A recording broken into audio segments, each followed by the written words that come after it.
Today, we are talking about a big, uncomfortable, and slightly provocative question. Can the United States beat Europe?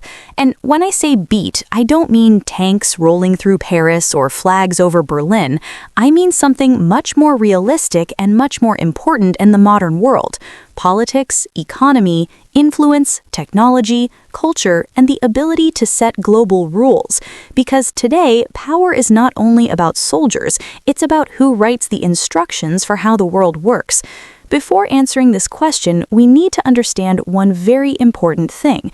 The United States and Europe are not playing exactly the same game. The US is one country, one state, one political organism. Europe is a group of many countries trying to act together, and that difference alone already explains half of the problem. Imagine a boxing match. On one side, there is one strong fighter with one brain controlling one body. On the other side, there are several fighters tied together with a rope, all strong, all experienced, but each wanting to move in a slightly different direction. Even if together they are powerful, coordination becomes the main weakness. This is Europe's core issue. Now let's break this down piece by piece. First, economy. The US economy is huge, flexible, aggressive, and risk-oriented. It's built like a giant engine that never fully turns off. One currency, the dollar, one central bank, one fiscal authority, one debt market. And here is something extremely important that many people underestimate. The dollar is not just American money, it's global money. Oil is traded in dollars. International debt is issued in dollars. Central banks hold dollars as reserves. This gives the US a unique advantage. It's like owning the main currency in an online game. Even if you make mistakes, everyone still needs your coins to trade. Europe has the euro, which is strong, yes, but the eurozone is not the entire Europe, and even inside the eurozone, countries don't fully control their own monetary policy while still controlling their budgets. Imagine a family where everyone shares one credit card, but everyone decides separately how much to spend. Conflict is guaranteed. The US doesn't have this problem. If Washington decides to run a deficit, it does it. If it decides to stimulate the economy, it prints money. Europe has to negotiate, coordinate, and compromise. That makes Europe safer in the long term, but slower in moments of crisis. Speed matters. In politics and economics, speed often wins. Now, politics. The US has a very simple political structure compared to Europe. One president, one administration, one foreign policy line, even if it changes every 4 years. Europe has 27 governments, 27 elections, dozens of political parties, and different national interests. What is good for Germany may be bad for Italy. What France wants may scare Poland. This doesn't mean Europe is weak or stupid, it means Europe is democratic, pluralistic, and cautious. But power prefers decisiveness. Think of it like a fire. When a fire starts, the US brings one big hose and starts spraying immediately. Europe first gathers everyone, discusses where the fire came from, who is responsible, who will pay for the water, and whether spraying water might hurt the environment. By the time a decision is made, the fire might already be bigger. Now let's talk about the military aspect, but again, not emotionally. The US military budget is larger than the next several countries combined.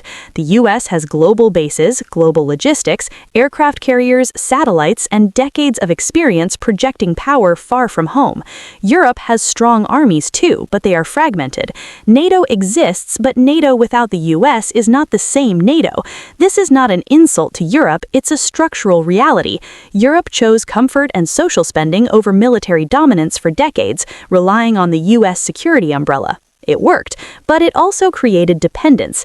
Think of it like renting instead of owning. Renting is cheaper and easier until the landlord changes the rules. Now, technology and innovation. The US dominates the digital world. Silicon Valley alone has more influence on global life than many governments. Google controls information, Apple controls ecosystems, Microsoft controls infrastructure, Amazon controls logistics, and Nvidia controls the future of AI hardware. These are not just companies, they are power centers. Europe has brilliant scientists and engineers, but fewer tech giants of this scale. Europe focuses more on regulation, safety, and fairness. The US focuses on growth, speed, and disruption. Europe builds fences. The US builds rockets and worries about fences later. Both approaches have value, but one creates global dominance faster. Culture is another silent weapon. American culture is everywhere. Movies, music, memes, social media, language. English is the global language, and that alone is a massive advantage. When you speak the language of the internet, business, and science, you control narratives. Europe has incredible culture, history, philosophy, art, but it's fragmented by language and national identity. Hollywood is unified. European cinema is divided. Now let's talk about society. Many people say Europe is better because of healthcare, education, and work-life balance, and in many ways that's true. Europe wins in quality of life, but quality of life does not automatically equal global power. A calm, comfortable society may lack the hunger that drives expansion. The US is chaotic, unequal, and often unfair, but it produces ambition at an industrial scale. People in the US are encouraged to take risks, fail loudly, and try again. Europe is more protective, more cautious. It protects people from falling, but sometimes also protects them from jumping. Now, here is the most important point. The US and Europe are not enemies. They are part of the same civilizational bloc. The real competition is not US versus Europe, but how this bloc competes with other models of power. The danger for the US is internal polarization. A divided society is weak, no matter how rich or armed it is. The danger for Europe is lack of unity. A fragmented giant is still fragmented. So, can the USA beat Europe? In raw power, speed, global influence, and agenda setting, yes, the US currently has the advantage. In stability, social cohesion, and long-term sustainability, Europe often looks stronger. This is not a fight with a winner and a loser. It's a comparison of two different philosophies of power. One is loud, fast, and dominant. The other is careful, slow, and balanced.